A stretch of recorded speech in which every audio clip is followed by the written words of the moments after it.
Hello, I'm Jim McLean. I'm a reporter and editor for the Kansas News Service, which is a collaboration of public radio stations across the state.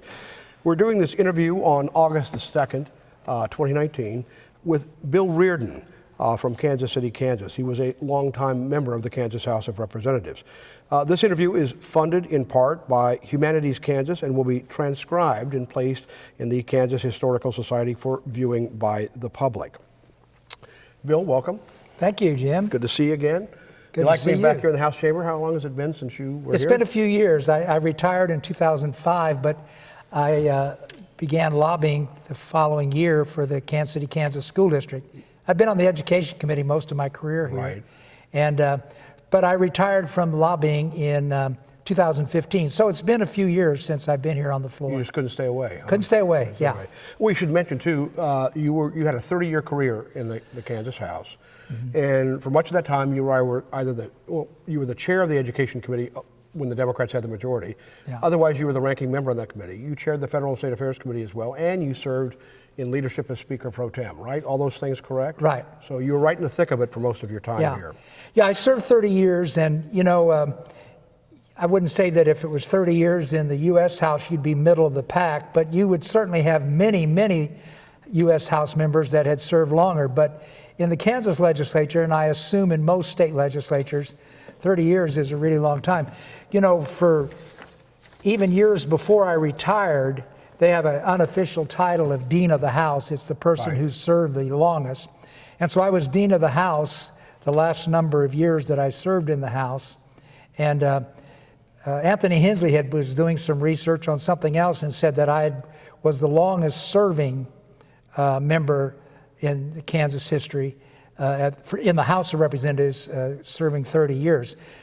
In the 4 years I've been gone, a lot of people that were not that many years behind me are still here, so that might not... You think your record might be overtaken? Yeah, and you know, it's not a record that I really relished, because Dean of the House, that term is more a euphemism for oldest guy here. So I really, if it's not me anymore, I'm perfectly okay with that. Well, I think that the gentleman who's filming us here, Dave Heineman from Garden City, had that term for a while. I mean, he had that honorarium. He did have that term. Yeah, that's correct. He was here for a long, long time too. Yeah. So, just some quick biographical stuff to get things started.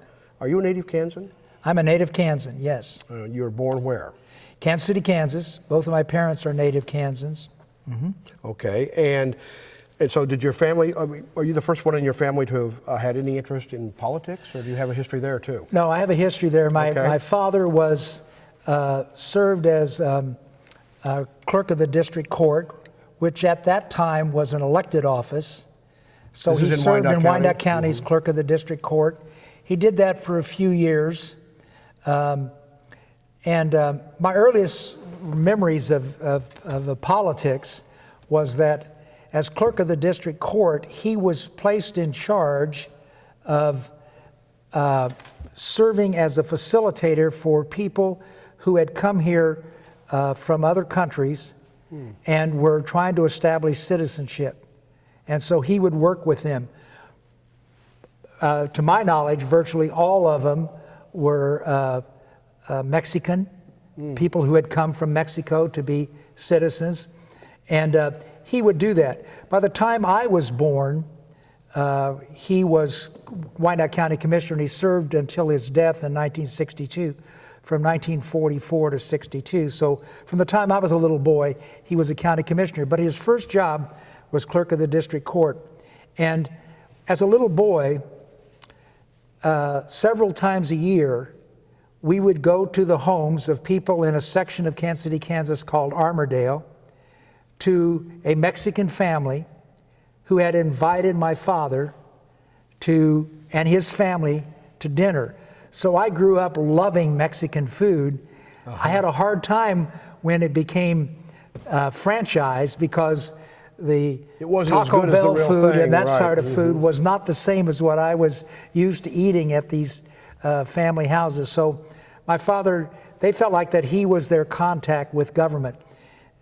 In 1951, in the flood, there was a tremendous flood in Kansas City, and the day of the flood, my dad got a call on his commissioner's office, and it was the Army Corps of Engineers, and they knew that the dikes were going to break, And they were down, they had already put out the notice to everyone that you have to leave your homes. But apparently there was a period in earliest 20th century Kansas, or in Mexico, where there was turmoil, corruption in government. People would be told you have to, on a trumped up reason, you had to leave your house, and when you came back, you couldn't get into your house. So there was a great deal of suspicion. And so the people would not leave their house. And my dad did not speak Spanish, but they had people, the Army Corps of Engineers had people knocking on the door telling them, you have to leave, and they wouldn't leave. So they asked my father to come with them, and he would go up to the door, and he would tell them, and they would translate, it's true, you have to leave, you'll be able to get your house back. And my dad always talked about how they were driving to the start up this bridge that kind of goes up the hill out of Armourdale, and the water was lapping behind them. Wow. So I had memories of politics, but my dad was such a hard worker, and it was so many hours, I never thought that I was going to want to be involved. See, that's the next question I'm supposed to ask you, is how you got involved. But I can already tell, this is going to be one of those interviews, all I have to do is just pull the trigger, and you're just going to take it from there, right? I mean, so, well, you had a topic where I was able to do that. I'm confident that we're going to hit a number of those. But so really, I mean, you witnessed public service firsthand, and your dad was involved in local politics at the local level, which, of course, is very important. And so, but when I got the bug, because I didn't have it then. Okay, you didn't. But I when respected did you get it? my dad, but I didn't have it. I was a freshman in college. I had no money. College my dad where? was living. We were living on a county commissioner's salary. And where were you in college? I went to a community college, a 2-year Catholic college. I think at the time, the only 2-year Catholic college in the United States, called Donley College. It still exists. I'm a proud alumni of Donley. And it was directly across the street from my house. All the classes ended at 1 because they had nursing school in the afternoon. So my classes ended at 1, so I was able to work then in the afternoon. I knew I had to make money over these 2 years so that when I finished my junior and senior year at a 4-year school that I'd be able to pay the tuition. Tuition at Donley was low. So I was living at home, and my dad would come home for lunch. We'd have lunch together at 1 o'clock, and then he would take me in the car and drop me off. It was just a few blocks from the courthouse. He would drop me off at work. My dad was the type that trusted his children. He set an example. He just expected you to follow it. But he never chastised us, or he would point out things that he didn't think were right. Well, this one day in the car, he said, listen, I'm arranging a Democrat luncheon for September, late September, and I got a speaker, a U.S. Senator, and he's going to be very good. I've heard him speak. And he agreed to come to Kansas. So he said, I want you to go. I said, okay. So he said, you'll have to tell your last hour's professor that you're going to have to leave. I'm going to pick you up about 11:30, so you may have to tell your last 2 teachers that you won't be there that day. I said, okay. So I'm thinking, I don't want to do this, So that was 3 weeks in advance. Time passes. It's a few days away. And he said, we're riding to work, in the afternoon. And he said, you did tell your teachers that you won't be there on Friday. And I said, well, actually, Dad, I really appreciate you offering me the chance to go, but I don't really want to go, so I didn't tell him. And I was 19, and for the first time in my life, I saw my dad angry at me. And you were 19. I was 19. I'd never seen him angry at me. He would correct me, but not anger. And he said, you're going. It's not an option. You're going.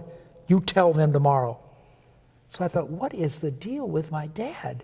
He's never spoken to me that way. So I tell the 2 teachers that I have to go to this.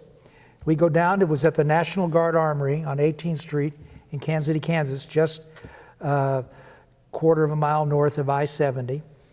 And when we went in, naturally he knew everyone there. He'd been in politics for 20, 30 years at the time.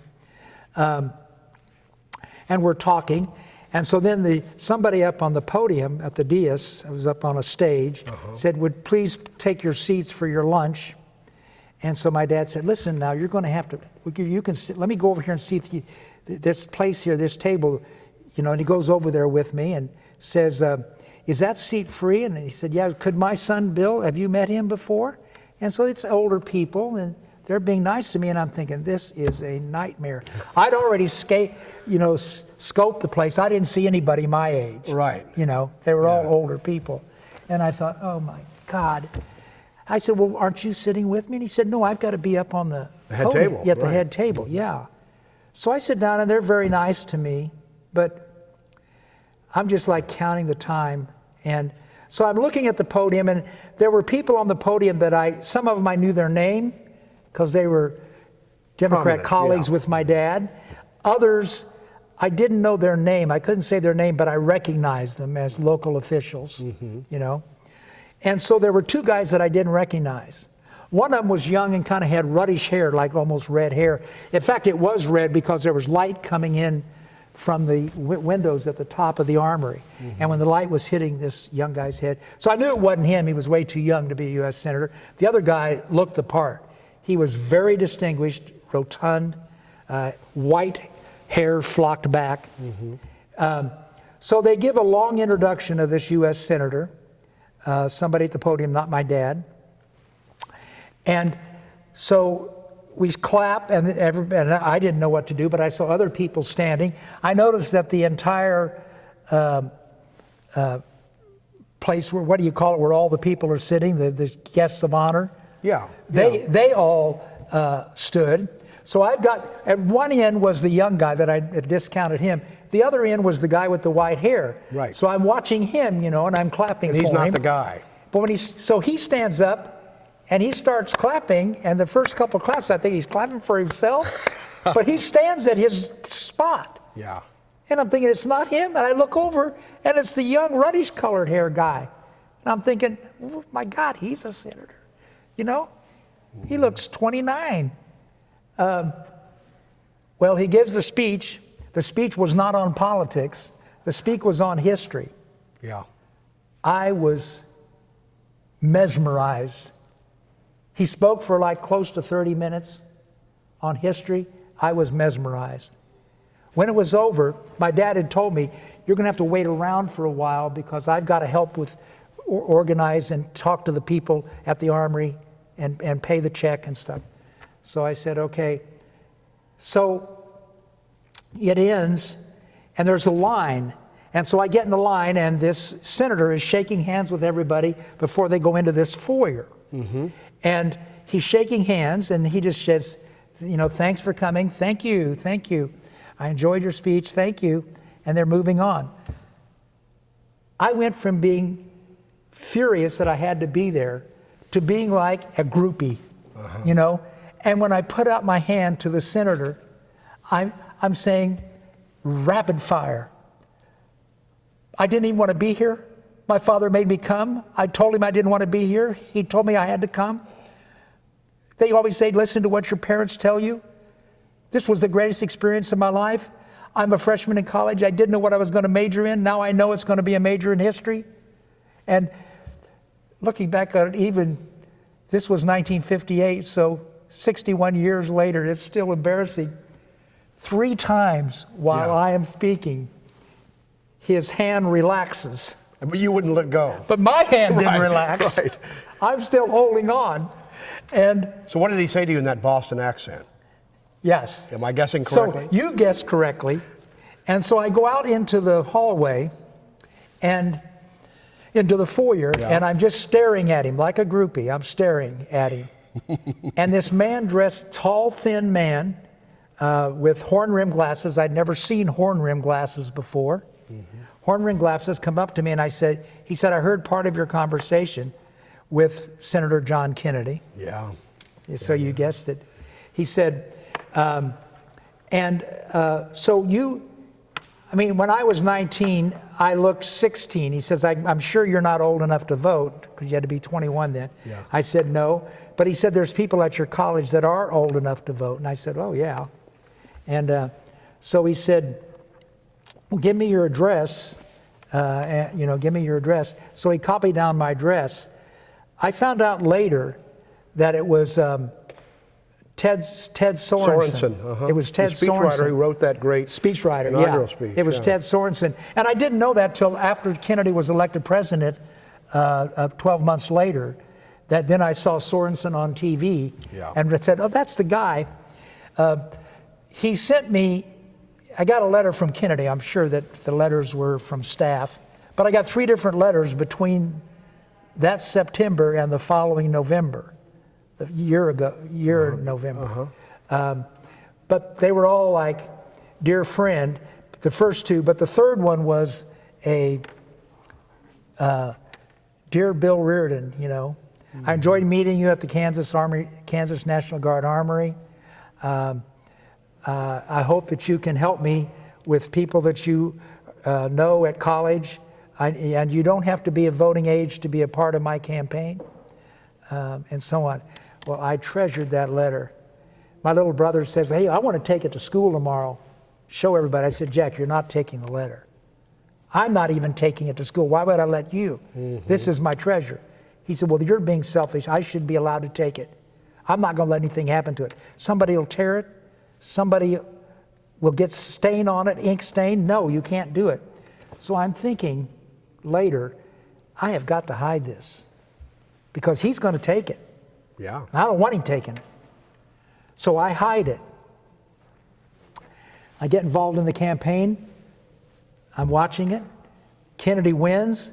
And I'm thinking, that letter could be worth something. And you can't find it? And I could not find it. Really? I could not remember where. I remembered that I hid it, but I couldn't remember where I hid it. Did you ever find it? Years later, I'm married, have a family. We'd be at my mom's house for dinner, and I'd be going through drawers. She said, what are you looking for? I said, I'm looking for a letter. She said, did you leave it last Sunday? No, it's a letter from 1958. She said, well, I can guarantee you, you're not finding a letter from 1958. That's for sure, Yeah. My most prized possession, and there'd be times where I would pine about that. I'm a big Royals fan. I was watching, about 4 years ago, I was watching the Royals game, and my wife came up from downstairs. She'd been working in our basement. We had boxed stuff up when we moved to our house years before. And she came upstairs and said, I got something to show you. And I said, well, at the half inning here, there's 2 outs in just a minute. And she says, I think you want to see this now. She had gone through a box. She went away to college. I went across the street to college. We were high school sweethearts. So we wrote each other every day. So we had this big box of letters, her letters and my letters. And as soon as she hands me the Kennedy letter, and I said, where did you find this? And she says, it was in the middle of our letters. That makes sense. And then I remembered it. I remembered that's right, because I thought Jack will never look here. So how many years later was this? Well, from 58 to probably 2008. Oh my gosh. Yeah, so 50 years. See, I love the way you tell the story because I can anticipate where you're going. But I don't want to hurry you because by the time you get there. So now you have it now. You know where it is now, right? I do know where it, well, only because, I should say this, my wife knows where it is now. Yeah, I've entrusted her to it. So from that election, that Kennedy, so then I was fired up for the election. Right. And from that election on, I was really, involved with politics and following politics. In 1970, my brother also became a teacher, not at the same school. We were both social studies teachers. And in 1972, at age 29, he ran for Register of Deeds in Wyandotte County, and he won. And people were saying, why didn't you run? And I thought, maybe I wouldn't mind being in elected office. I've kind of got the bug now, but I don't want to. I love teaching too much. He was going to have to give up his job because Register of Deed was a full-time job. Yeah. And I said, I just can't do that. So I had replaced him at a summer job. He was managing a pool in Raytown, Missouri. And I had replaced him because he ran for office. Right. I'd done it for 2 years. And my brother is at my house one day and with his wife on a Sunday, and I get a call, and I go in to answer the phone, and it's my boss that owned the pool telling me that he needed for me to come over to get ready for 6 weeks from now when this pool opens. Got to paint and do some stuff. And I didn't want to do it. I didn't like the job. I didn't want to do it. But I would never just say, no, I'm not going to work this summer. I had to work. I had to do something. And so I said, well, no, I can't do it. He said, why not? You said you could. Last year, you said you wanted to work again. I said, I know, but I can't do it. And he said, why? I didn't even have an answer. And I said, I just had read in the paper that Jack Steiniger, Kansas State Senator from Wyandotte County, had been chosen by the Democrat candidate for governor, the district attorney in Wichita. I'm trying to think of his name. What year would this have been? 74. It was Vern Miller. Vern Miller. Vern Miller had picked Jack Steiniger. I'd read in the paper that Jack Steiniger had been chosen to be his vice presidential, lieutenant governor running mate. Yeah. Right. So I thought, well, his seat's open. So I said, I'm running for the. So he said, well, I hate to lose you, but I understand. So I get off the phone. It was like an out-of-body experience. I walk into the rec room. My wife is there, my brother, his wife. And so my kind of nonchalantly, my brother said, who was that? I said, John Hughes. And he said, well, is he going to hire you again this year? And he said, well, he offered to, but I turned him down. He said, you turned him down. What are you going to do? And I said, I'm running for the Kansas Senate. And I will never forget, Kansas Senate. I'm running, the look on my wife's face. I had never once said that I was going to do this, that I wanted to do this. It was almost like this is a way out of having to go to the pool. Yeah, but you must have been ruminating on it subconsciously or something. Subconsciously or something. Yeah. And so my wife is just stunned. She wasn't like mad, but she was just disappointed that we were close, and she couldn't believe that there'd be something like this. And I wouldn't have at least broached her about it. Right. And but she was supportive. My brother says, I'm getting the maps. We'll see where that district is. Now remember, we're both social studies teachers, right? Right. Okay. We come from a political family. He says, I'll see where the district is. I know that you're in his district, and I'll get the maps, and we'll start plotting. I'll get them tomorrow at the Register of Deeds office. I'll get the maps. So he comes home, and he comes in. He said, well, I have something to tell you. You're running for the Kansas legislature, but you're not running for for the Senate. I said, I'm not? He said, no.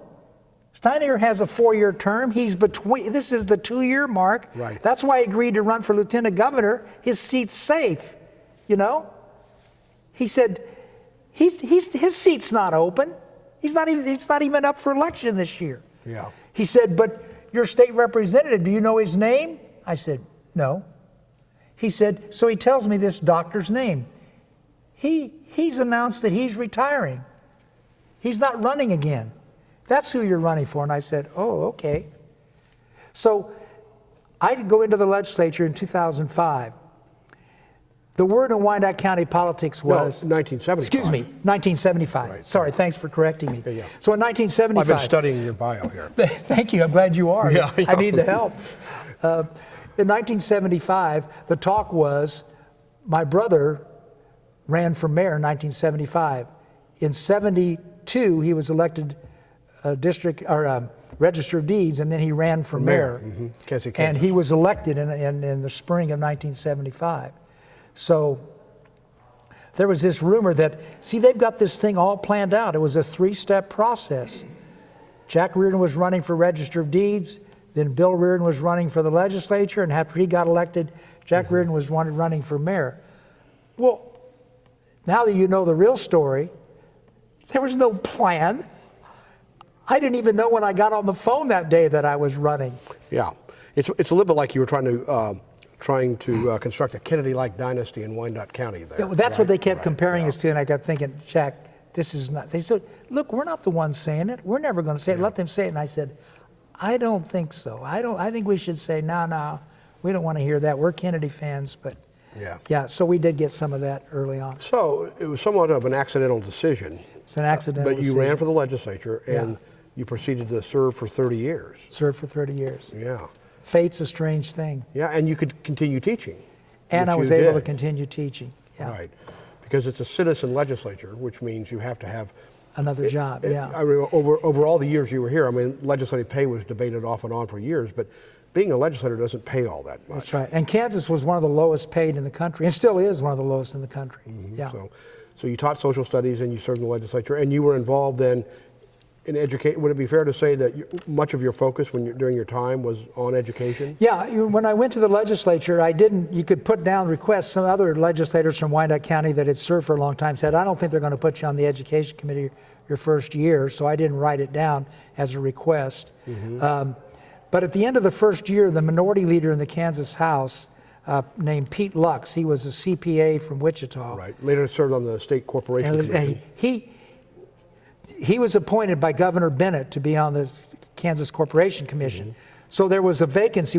So we had to have an election to elect a new minority leader. And John Carlin was elected. And so after the election, he called me and said that he was on the education committee, but now that he was going to be the minority leader, he wouldn't be on any committees. And he said, would you like to be on that? And I said, yes. So it was going to be 1 year, the second year of his 2-year stint on the education committee. So he said, okay, so just plan on. So I had told my wife, I said, I've been commuting, but if I'm going to be on the education committee, it met at 3 p.m. then, and it sometimes went to 6, 7, 7:30 at night. So I thought, I'm going to have to find a place to stay up there. So over the summer, I kept calling John Carlin's office and talking to staff and saying, I need to find out, because if I'm going to be on the committee, you need to make arrangements. I need to make arrangements for someplace to live. And they kept saying, we still haven't heard. We turned your name in weeks and weeks ago. So it gets to be like November, and I said, I have to know. Yeah, because the minority leader can say, this is my slate. But he told them that. It's the speaker that ultimately makes the decision. And normally, if you pick the person, it had to be a Democrat, because the Democrat was leaving the committee. Right. So by rule, it had to be a Democrat. And it was the speaker's, it was the minority leader's choice. Right. So 99% of the time, it's going to happen. So Carlin's administrative aide says, the speaker is in town today. This is November, it's not during a session. He says, I'm going over and ask him today, confirm this, and I'll call you back. So it's about 30, 35 minutes, and he calls back. And I said, well, do you have an answer? He said, yeah. And the answer was no. I said, no. He said, no. I said, well, I don't even think he would know me if he saw me. What would he have against me? It's Carlin's choice, and unless he had some personal reason. And I said, did you ask him? He said, yes, I did ask him. And so he said, the speaker said, we've got just the right amount of teachers on our education committee as it is. And I said, so it was a 19-member committee. And I'm thinking, wait a minute. I'm not on the committee, but I know who's on the committee. There's only one teacher on the committee. And he's a community college teacher, Jim Magg. Oh, Jim so Magg. I said, wait. And he was a Republican. Ron Smith was the administrative aide. I said, and he was a Republican. Ron Smith said, but there's only one on the committee. He said, right. I said, I don't get it. He said, just what you said, Jim. That's just the right amount, no more than one. Who was the speaker at the time? Pete McGill. Pete McGill. Pete McGill. From Winfield. And so I was not allowed to be on that year. Following year, we gained the majority in the House. I'm on the committee.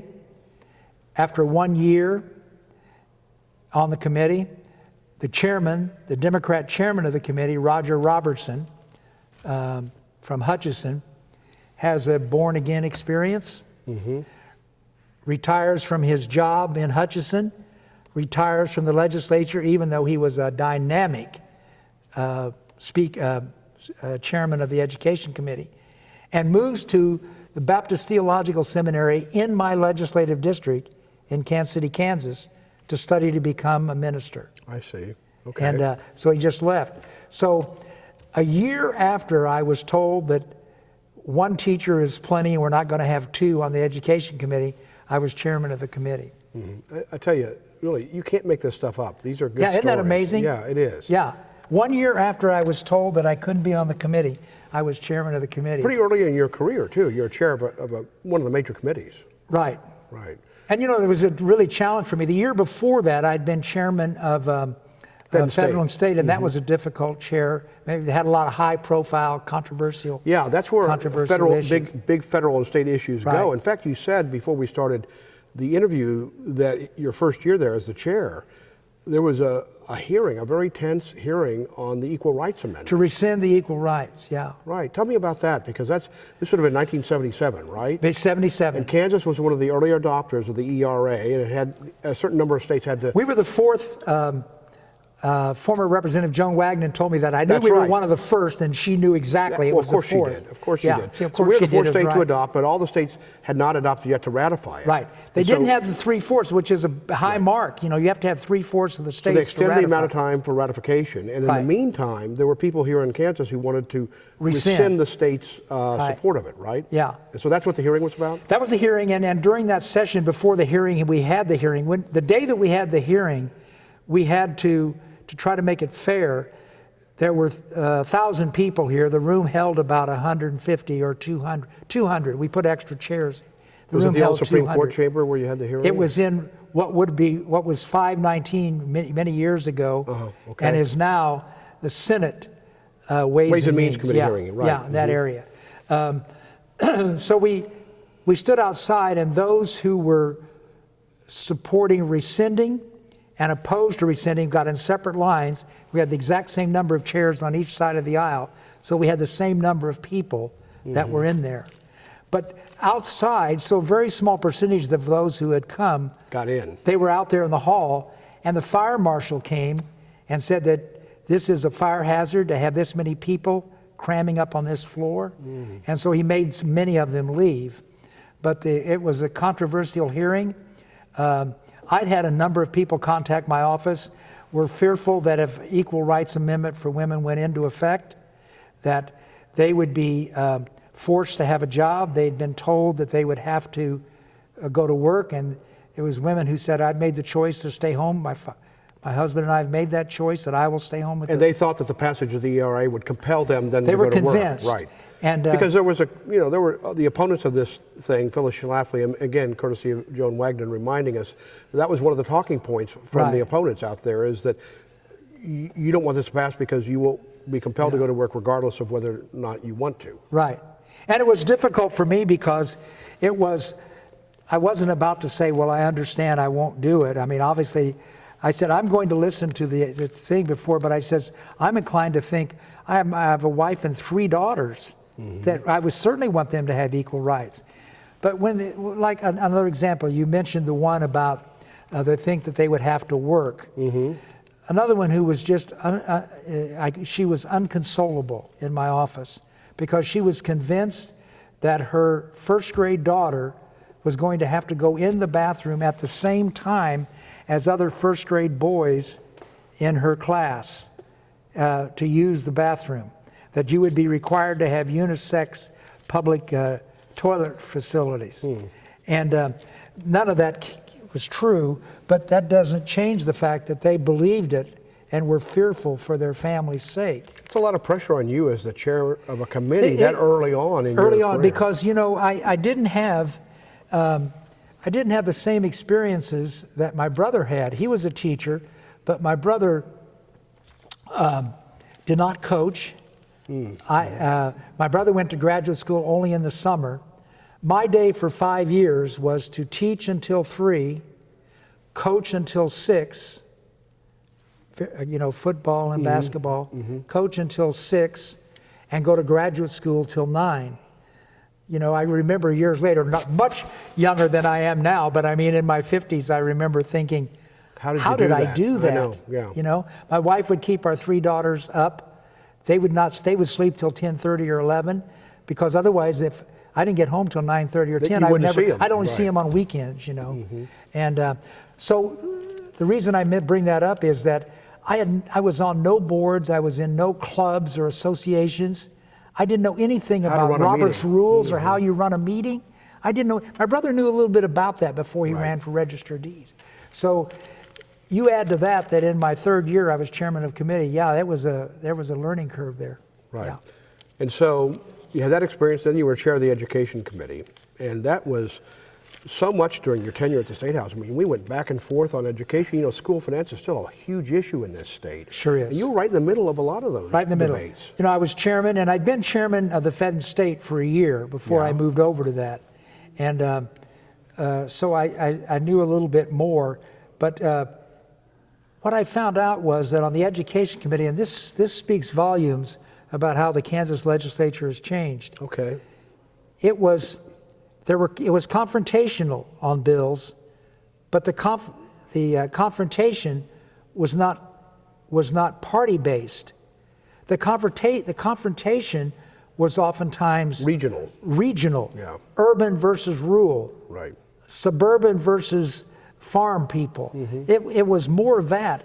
So it wasn't so much Democrat versus Republican, and I thought that was just a factor of that unique committee of education. Certainly, it's not like, well, one party's for education, the other party's isn't. Everybody has to be for education. But that's kind of how it was then. As time passed, there were clearly differences on this side of the aisle and on this other side of the aisle. Sure. But there were ways to work. Of my 30 years in the legislature, 26 of them I was on the education committee. But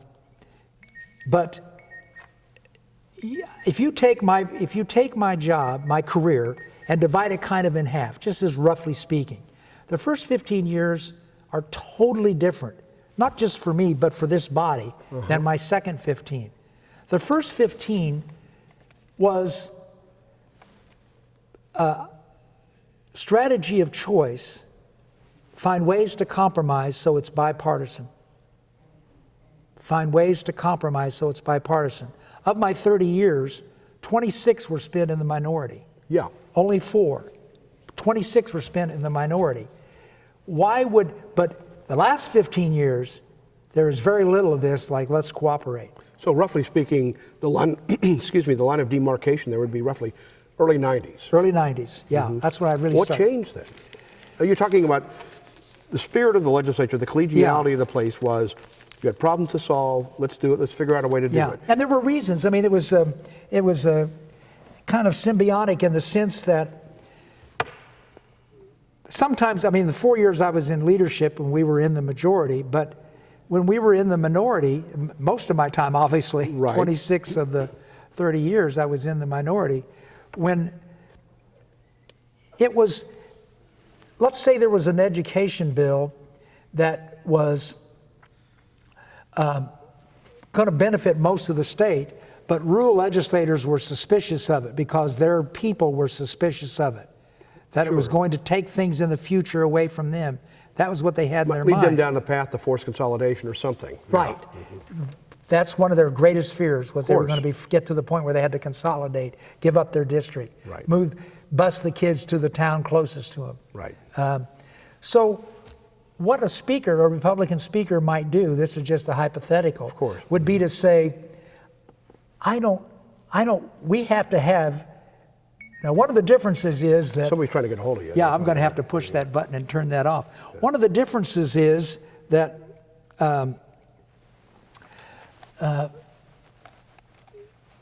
they wanted an opportunity to be able to let some of their people off. And it was a pretty close, Let them most vote of my against early it. career, they were in the majority, but not by much. Right. So they needed to work with you if they guys. could work with us and say, what would you like to be put in this bill or a separate bill? We'll run them back to back. What would you like in the bill that would allow us to let a few of our rural members be able to vote no, and we'll still have enough votes to pass it because you're going to vote yes because we're giving you something. And we did that when we were in the majority occasionally.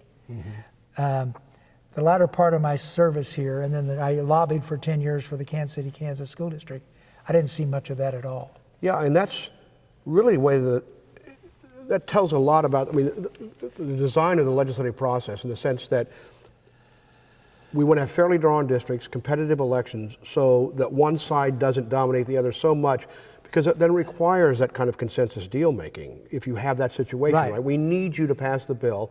And just the transparency to come to you, the Republican leaders to come to you and saying, we don't have enough votes on our own to pass this thing, so we need to work together. That's the thing. Yeah. This place really worked then. Right. And like I say, in some cases, they had the votes if they were willing to twist arms on whatever the... But they were trying to protect some of their members. Protect some of their members, yeah. Yeah. So it was a very transparent conversation between the two sides. And I just thought that that's how it always had worked and always would work. I look back now, I think that was a pretty efficient way to do it. Yeah.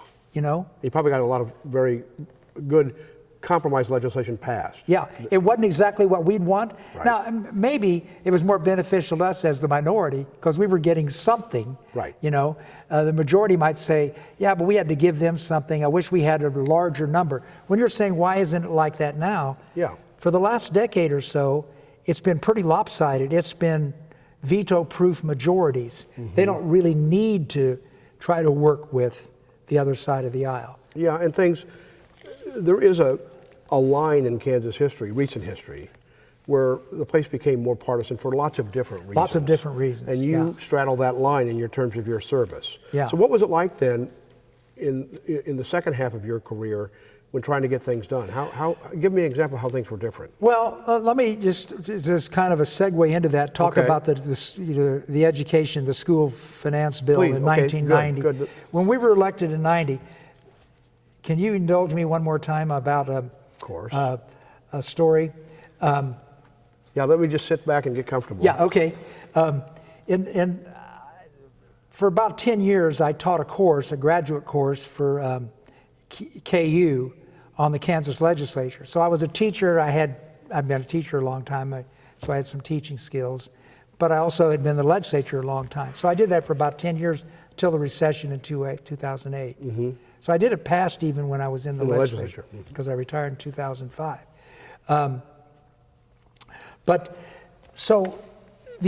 Wait, I've lost my train of thought. We were talking about the story about school finance, 1990. Yeah. Okay.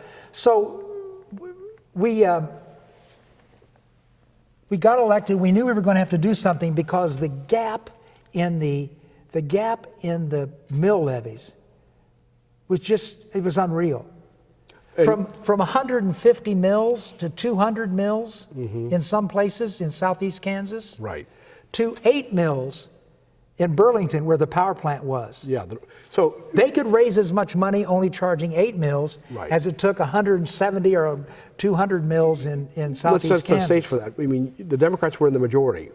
We were in the majority. Time. And so you came in knowing you wanted to fix this problem. We wanted to fix it. And the problem you were trying to solve was this disequal situation where quote unquote poor school districts had to really tax their people in order to get the money to fund their schools, whereas the richer districts could tax them at a much lower point and still raise the same amount of money. That's exactly right. That's exactly right.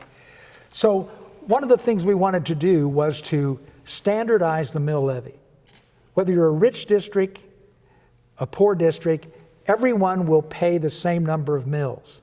There will be a cap on what you can spend, and the difference between what your 20 mills is what it became. It started out at 10 and then raised to 20. Right. What your 20 mills will raise, and you're allowed to spend this much, 20 mills pays this much, and then the remainder, the state pays. Yeah, drawing money from all over the place. Drawing money from everywhere. So in other words, wealthier school districts through that system were subsidizing the poorer ones. And they didn't like that. Of course not. Yeah, and it's understandable. Yeah. So we would meet in Marvin Barkus, who was speaker. I was speaker pro tem. Mm-hmm. We would meet during that session almost daily. When everyone had finished with their committee hearings, we would meet in the speaker's office. We would meet with Dale Dennis, who was the assistant commissioner of the Department of Education. And essentially a state legend. A state legend as a school finance expert. Yes.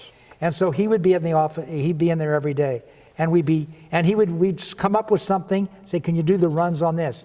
He would go back, work through the night, come back with the runs the next day. And by runs, they literally would be these pages and pages of computer printouts that would show you how each district would fare under this tweak to the formula or that tweak. All 305, Yeah, at right. that time 305. Because every legislator would sit here and lead through, where's my district? Or How find does your it- yeah, district, right. know your district number and find it and see Right. how you do. Then it would compare it with what the current amount. Two groups of legislators and their districts were adversely affected as we worked on this. The goal was to dramatically lower down to 20 mills, everyone's mill levy for schools. That was going to cost money. That reduction would be paid for by increasing income tax and sales tax. Those two increases would cover that. Now, was it 20 mills or was it 35, or did the 35 come later? 35 actually was first, and then it dropped to 20. But it was 35 mills at first, you're right. Oh, wait. You're getting corrected from the gallery here? Yeah, gallery. Yeah. It was a little less than 30. But the point is, you wanted to regardless of the number, you want to standardize the mill levy. Standardized. Yeah. Everyone would be paying the same mill levy. Okay, two major issues developed. And one of the issues was that the small districts, under the old formula, they got more money because they were small. Economy of scale, they were so small, their costs were higher. They were getting more. But now they were still only going to stay and get the same number of mills from the state, and their costs were going to be higher. And so that was something that really bothered them, that they were fearful they were going to lose ground, from where they were. So then you had to figure out how to weight the formula, right? Anyway, go ahead. Yeah. So the wealthy districts, led by Johnson County, Right. were concerned because they didn't think that they were going to have enough money. They were spending more than what the formula was going to allow them now. And so they wanted Because you had some. capped that. So we can't have these two groups against us, because that's over half of the legislators represent those kinds of districts. So we've got to do something. So what we came up with, meeting after meeting with the help of Dale offering suggestions, we came up with at-risk funding. I had gotten a printout one day that shows that Kansas City, Kansas was going to be getting less money under this new formula than we were getting right now. And I thought, oh my God. And they know that I'm on this little small group making this decision. Right. I mean, can't let that happen. Dale Dennis always talks about how he saw me slump down in my desk when I saw the results. So Dale Dennis said, I want to tell you about what some states around the country are doing. Some states around the country are putting into their formula a concept which says that based on the percentage of people you have that are at risk of failing, if they're designated at risk of failing, and the biggest measure is poverty. Right. If they're in poverty, they're at risk of. Right. That's the biggest factor. So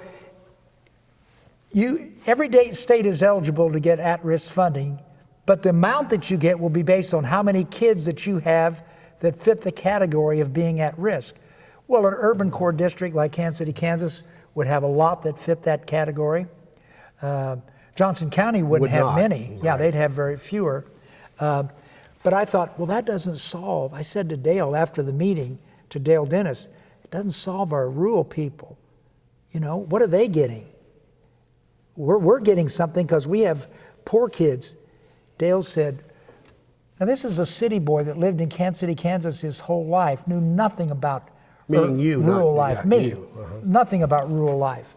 He said, you've got high percentages of people who will qualify as at risk In rural areas. in rural areas. Yeah. I did not know that. So, but of course they knew what their district looked like. Right. They were for it. The districts were for it. But Johnson County was really upset. And what we came up to, which was supposed to be a temporary fix, The LOB. a 2 or 3 year local option budget, where if you're willing to pay for it yourself, Right. you can add money on over and above what we've set the cap for spending. you can exceed the cap. Started out at just a few percent. As you know, it's grown every year. It's now up to 25 or 30%. 30%, I think, now. That's since I left in 2015. It was 25. And so the local option budget was for that was Johnson County.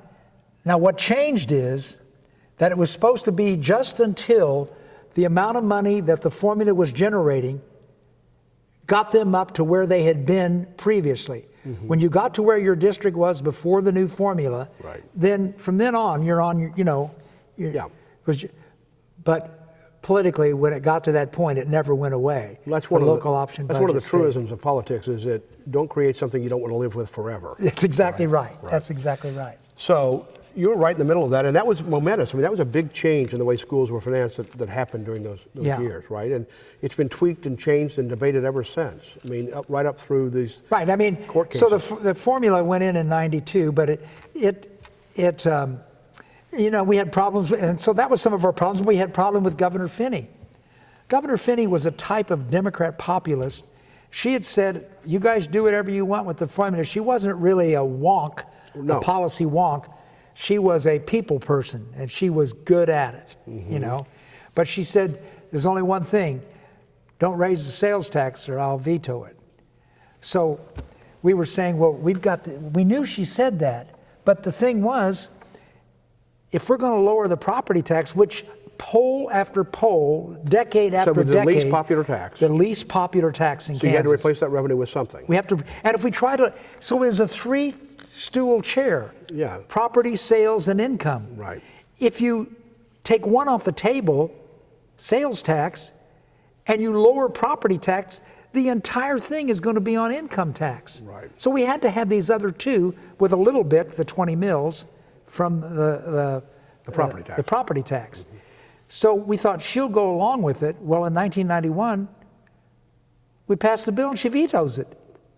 Well, how about that? Yeah. All that work. Yeah. So we came back the next year. She had a lot of education people mad, When she came back next year, she compromised slightly. She said that we had to have the income tax could not go above this certain income or sales. Excuse me, the sales. Sorry, okay, right. The sales tax couldn't be above this percent. Right. So we had to keep it at that. Move the income tax up slightly. Get a few dollars less. We were going to have less money to work with, but we had to get it signed. So it was kind of an historic period. Right. I want to change subjects for a minute and tell you about the course that I taught at KU. Yeah, okay. So I was telling people, and I was talking about this, and I was saying, I don't need to tell you, these are adults. To be able to be part of this program, you had to be working for a public entity in Kansas. Right. So you had a lot of state employees, county employees, city employees, not as many school district employees because it was during the school year, and they're working. And so my job was that I would teach for one full day to 4 different locations in the state. I would teach an 8-hour course, 8-hour a day. Yeah. And so I would give a little background to myself, and I told him, I said, you know that this has been historically a Republican state. I'm a Democrat, but it's a Republican state. It's not entirely Republican. I mean, we had Democrats had control of the House for 3 different times: a 1912 election, 1976 election, and 1990 election. And so I'm talking on, and so 3 out of 100 and something. That's not a very yeah, good that's guy, right. Yeah, 3 out of 150. Yeah. So this guy raised his hand, so I called on him, and he said, "What 2 were you?" I said, I had said parenthetically, I had I am so old. I served on 2 of the 3. Come to think of it, not the 1912. So I said I served on 2 of the 3. So this guy raised his hand. Which 2? I said, which 2 what? He said, which 2 did you serve on? Which 2 terms did you serve on? Yeah. I said, you weren't listening. Because if you'd been listening, you would have heard me say 1912, 1976, and 1990. It's pretty obvious. Well, if it's obvious, tell me. So, look, I've been a teacher for 40 years, Yeah. And so I'm expecting him, to high-five the guy sitting next to him, jabbing me about being old. Old, yeah. Yeah, there was no defense, I am old. But he never lost eye contact. He never smiled. He is waiting for an answer. Uh-huh.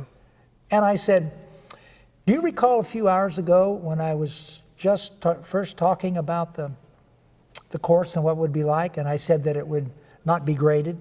Mm-hmm. What did I say after that? He said, you said it wouldn't be graded, it would be pass-fail. I said, that's right. It's not graded, but it's pass-fail. Are you sure you don't want to restate that question or admit that you know the answer? So one of my goals was, this is not my class where I have to keep kids in control. This isn't teenagers. No, these are adults, right. But Jim, I succeeded way too much. The guy was so comfortable in my class. Yeah.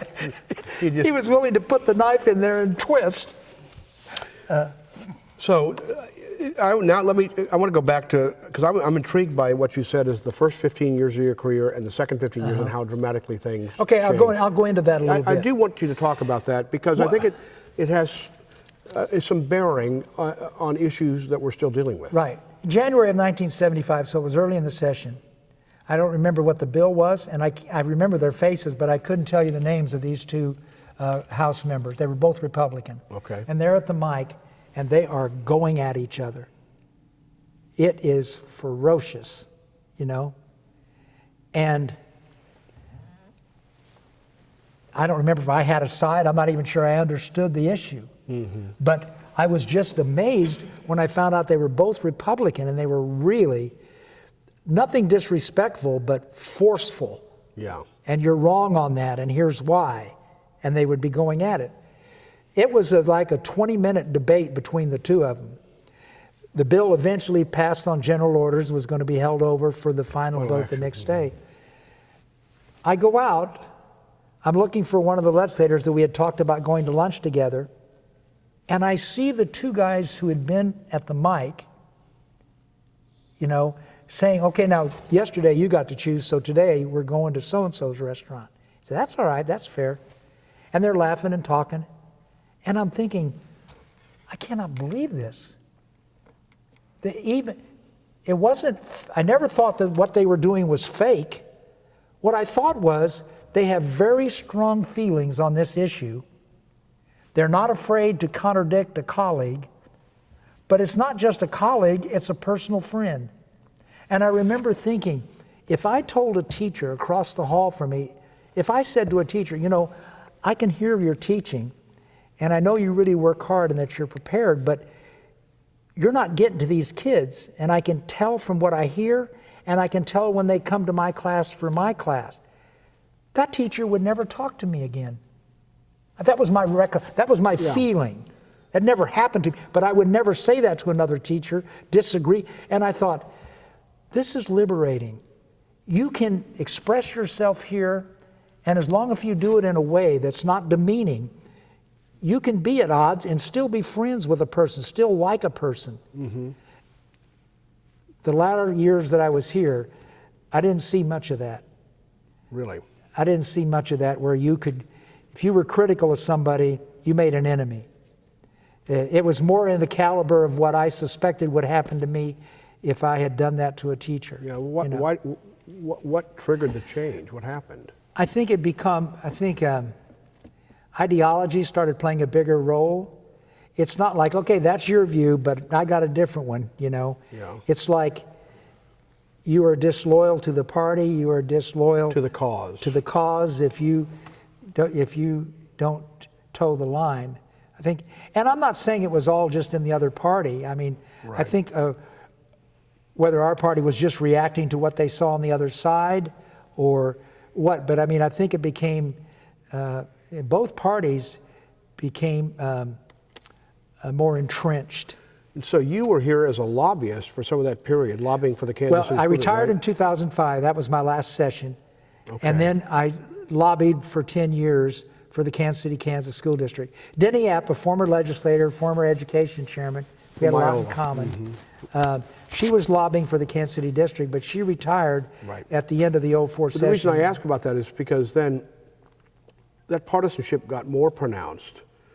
And you were lobbying during that period. And I can remember, even from my perspective, showing up here in the early 80s as a reporter and covering the legislature, through the present time. The difference is, I mean, this place just became a very different place. Yeah. A lot less collegial, a lot less friendly, all business-like ideology took over. And so you saw that both early on as a legislator, but then again as a lobbyist, right? Yeah, and I think part of it is just in sheer numbers. I mean, I think part of it is numbers. If you've got, there's 125 in the House. If you've got 85. Yeah, you said that earlier. Yeah, 85. And you don't need to deal with the other side. You don't really need to deal. If you've got 85 and the Senate's got 32 out of 40, and you've got a governor in your party, right? There's the incentive is gone to feel like you have to. But there's kind of a cause and effect thing here, chicken and egg question, because when former Governor Sam Brownback was governor, he was elected in 2010, but in 2012. He decided there were too many moderate Republicans in the Kansas Senate, and he led an effort to take them out and did. Right. And so he strengthened the Republican majority, but also strengthened his ideological hand. And I'm not sure we'd ever really seen that in state history until that time. No, and look what's happened just since then, where you've had some Republican, specifically from Johnson County, some Republican legislators that have switched parties. Yeah. Right. So. And the place feels a little bit more like its old self to me recently. I think a contrast between that, where they just felt like those legislators, that the three of them that switched just after this 2016 election, 2018 election, I'm sorry. That's right. 2018 election. They just felt like that they needed to change parties because prior to that time, they could vote their conscience and it would be okay.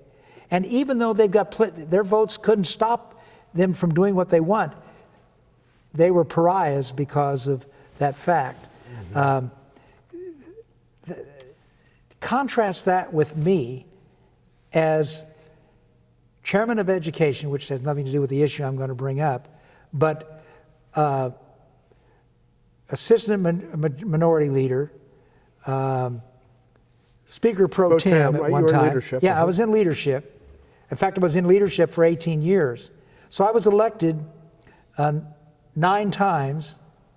I was elected to leadership 9 times when my caucus knew that I was a pro-life Catholic Democrat legislator.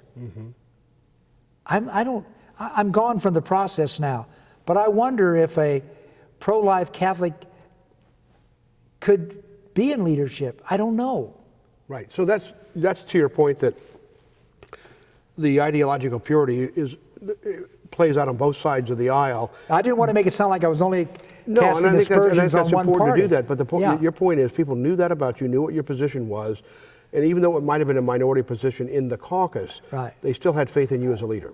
Yeah, and I don't know if that can happen now, And so if that can't happen now, how does that diminish the process? How does that affect the way the place works? Well, I found myself doing the kumbayas year and a half ago, watching John McCain talking about the Obamacare and the fact that we need to have regular order, which means it needs to go through the normal process. Committee hearings and the committee like. hearings and that sort of thing, and try to work out a compromise. And I kept thinking, John, we're both living at a time that's different, That idea is, it's in other words, it's not just Kansas. I don't know what it's like in other state legislatures, but I see parallels between what's happening in Washington with what's happening now. Well, a lot of people will. Here. I know a lot of people in a shorthand way will say what has happened is Washington politics has descended upon state capitals all over the And there's country. probably some of that. There's probably some truth to that.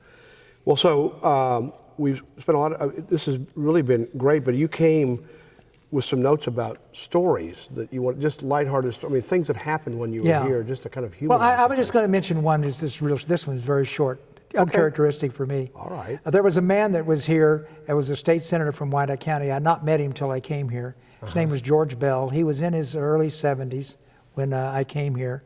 And he had been a teacher, and he had been county superintendent. 70 years ago, we had county superintendents. So he was Wyandotte County's superintendent of schools. And so I think the teacher in him, I was young, he was old. Oh, and did he kind of mentor you? When he you mentored me a little, even though he wasn't in the House, he was in the Senate. Still, But one of the things he told me I'll never forget, I was saying, I don't know if I could ever really get a bill passed. And he said, you know what? I said, we're in the minority, and he said, did you ever get bills passed when you're in the minority? And he said, you know what? Far more, not many people can in the minority party, but far more could if they would ascribe to what I learned to ascribe to, because an older man told me this. He says, so I'm telling it to you. You can get bills passed even when you're in the minority if you're willing to not take credit.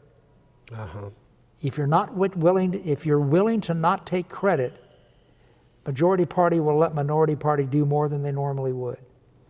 And so I kept, that was my first month of being in the legislature, So over those 30 years, there was innumerable times where I was saying to myself, George, you knew what you were talking about. Did you use that advice? What things I did get accomplished, it was a collaborative effort. Yeah. It was a bunch of us co-sponsoring a bill. It was have a bill where I thought if I made some concessions, I could get Republicans on it, but never like Reardon's bill. He was right. And, I have ego too. I would like to have had it, but what I became aware of, wouldn't it be nice to have your name once in a while? Yeah, but if you take that approach, you'll never have your name. Well, so what's the difference? You might as well get the bill passed. Well, see, I'm glad you brought that up, because it comes down to a very fundamental question about why people choose to serve here in the first place. Do they come here to get something done for their community? Whatever, define that community as the state, as their county, as their town, or do they come here to make a name in a way to propel them to higher office? Yeah. And then there's someone like me who came so that he wouldn't have to go work at the pool. Swimming pool, right. And 30 years later, you're looking back. Yeah. I was going to tell you something else that I found that I had never really thought about, but once we were in the majority, the second time when I was Speaker Pro Tem, first time being 1912. Yeah, first time being 1912. Thanks a lot, Jim. Yeah.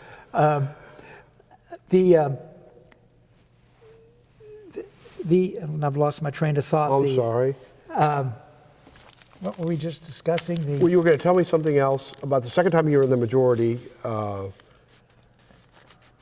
motivation for why you're here. Why teachers can be motivating. Yeah.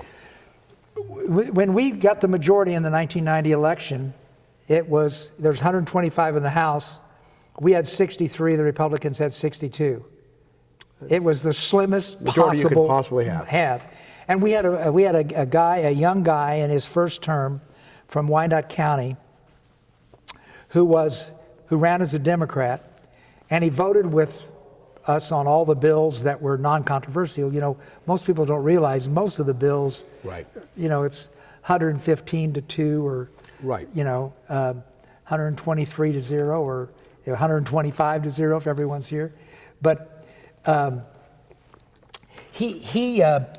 if there's anything controversy or close, he always voted with the Republicans. So we went in knowing we were one down. We weren't one up, we were one down, Right. Marvin Barkas, who was Speaker, was great at working the desks in this chamber. He could work those desks. So he told me early on, he said, you're going to have to be in the chair every day. I said, well, I'd like to be in the chair some of the time, but you're the Speaker. You need to be in the chair. He said, no, I'm going to have to be out there. I'm going to have to be working it all the time. So he didn't do it very often. Very rarely he would do it. The teacher in me, I liked it. Yeah, I felt like this is something I'm used to. I'm the teacher. Well, so Marvin, I was in the chair a lot. And, you know, we have the thing where it's call of the house. Oh, yeah. Where they want to force everyone to vote. Yeah, and so it's a close vote, and one side thinks it can... One side is losing, so they go have a call of the house to make everyone vote. And they shut the doors, and nobody can come in or out. And Nobody can come in or out. if somebody's not here, they have to go try to find them. They go find them. Right. And in fact, if they're not in the building, the highway patrol goes to find There have them. been a couple of famous incidents. Famous incidents, People yeah. brought in out of their hospital beds to vote. Yeah. So you can't not only leave the room, you can stand up to stretch, but you can't leave where you're sitting. Yeah. That's the rule. They've liberalized that a little bit, but go ahead. They have? Oh, a little bit. Okay. So you had to stay where you are. Well, so I'm in the chair, and when this happens, somebody to call the house, we take the vote on the call of the house, it passes. I instruct the clerks to lock the doors. Members will be in their seats. Members will be in their seats, and I would make the announcement. Well, sometimes it was just a matter of a few minutes. Right. Other times, I mean, it could be literally hours. Wow. And so you'd have people raising their hand to be recognized. I would recognize them. And they said, can I be excused to use the restroom? And I'd seen it. That's what you do. I mean, obviously. Yeah. So I would excuse them. So, okay, so I'm used to being a teacher when the kids do what I tell them to do, you know? I mean, I didn't have discipline problems. It's not like I had to be a tough guy. That's just the way it worked. When I was teaching in a private school, maybe I had a dream job. I don't know. Yeah. But I'm used to having people under me do what they're told. They would be excused. They would go outside, and they would never come back in. They'd find out it was going to be an hour or two. They just wouldn't come in. So I'm thinking, I'm not putting up with this. So I tried a couple different scenarios. One scenario was when they finally did come back in, I just made it a point to say, I just want you to know, you better hope that you have been to the restroom before we go into the next call of the house, because I'm never letting you go again. Would you tell them that privately, or would you? Privately. Okay. Privately, yeah, I'd tell them that. And then someone said, you know, I don't think you can do that. I don't think you can tell somebody they can't go to the bathroom if they really have to go. You know, and I got thinking, yeah, if I did that at school, parents would be all over it, you know. So I came back with a different one. So my new one was that I would send a staff member. Somebody would say, can I be excused? No, you can't, because Representative so-and-so is not back. When Representative so-and-so is back, you can go. So I would have the staff go in and tell the person that's hanging out, go find him, you know, tell him that so-and-so really has to go to the bathroom, and the they can't go Speaker until Pro you get Tem back, won't yeah. go and let them go until you get back. That worked better. Because now the onus was on them. They're going to have somebody mad at them. Right, you know? right. And so, yeah, I thought, you know, this job, being a teacher helps me with this job. I never thought it would, but this is a good thing to have. So going way back in our conversation when you were named to chair a committee, you didn't really know what you're doing because you didn't know Robert's Rules of Orders, but you learned a lot over the 30 years. You learned how to control this body and get it through a call of the House. Yeah. Yeah. So I wasn't too smart, but I learned. Yeah. I'll tell you one more real quick one, that when I was in the chair, I was not in the chair. This is not when we were in the majority. We were in the minority. I was the assistant minority leader. And my job was to make sure when a vote goes up that all of our members are there and voting and that sort of thing. Mm-hmm. Well, we had this one member, who was a good legislator, sitting in the back, and I don't know if he'd had a rough night or what, but I had noticed him earlier that he was sleeping, you know. I thought, well, nothing major is happening. But so then a vote is up. Mm-hmm. And so I look back and he's sleeping, and I'm thinking, well, a week before, a good friend of mine who was in politics from Wyandotte County, who was the head of the Kansas Highway Patrol, and he was a jokester. He'd been a barber. He was an Irish guy. We're both Irish, and we've been friends for years. So he said, Reardon, he came up to my desk. He had full access to the chamber because he was the director of the Highway Patrol. He came up to my desk and said, Reardon, I've heard that you're not doing a very good job keeping the caucus in line and getting them ready for votes and making sure they vote. Some of them have missed votes, and you didn't notice it. So he says, here's what I brought you. So he had a bullhorn, a mechanical, electric charged bullhorn. So I'm laughing, and I put it under my desk. So that day when I saw, he missed a vote, this guy in the back, our legislator. So I said, next time I'm going to use the bullhorn. Well, we had covers, unlike now, we had covers under our floor, hard, thick plastic. And I had it sitting under, it had been sitting there for a week. And Sitting so under your desk here on the floor. On the floor, yeah, right over there. And so I picked it up and just bent down. I didn't want people to see me holding it. So I bent down, and in kind of a deep authoritarian voice, I said, Representative, listed his name, Representative, vote. And I could not believe how loud it was.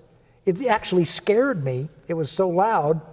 And I turned to see if anyone noticed. I knew they had to. Of course. Every single person was looking up. It had bounced off that very Plastic. hard mat. It had bounced up, and it sounded like it was coming from the ceiling, like God or something was talking. I started looking, and they're all still looking. They can't figure it out. And every single legislator was looking up, except me and the representative that was still asleep. He didn't hear it. Yeah.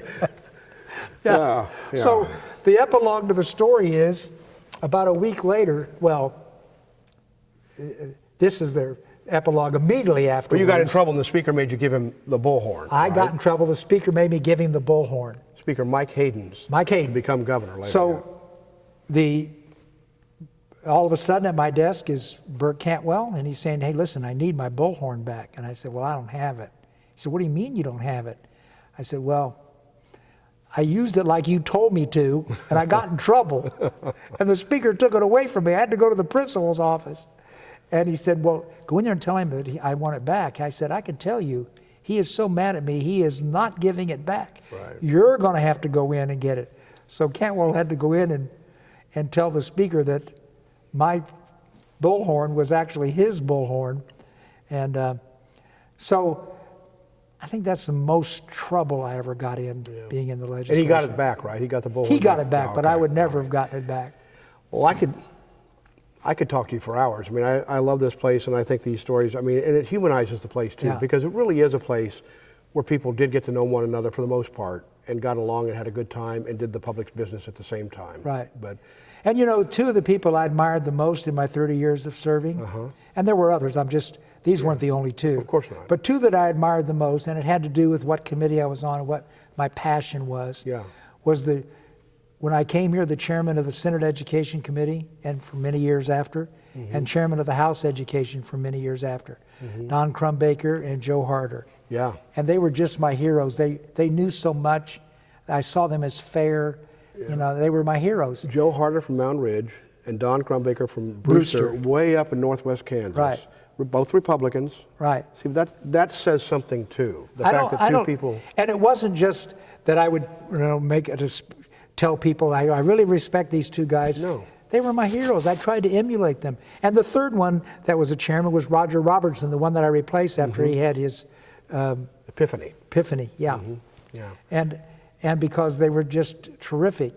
And I would hope that you could find role models on the other side of the aisle now in the Kansas House and the Kansas Senate. I don't know. Well, let's all hope for that. That's a good point on which to end this. Bill Reardon, we really appreciate your time.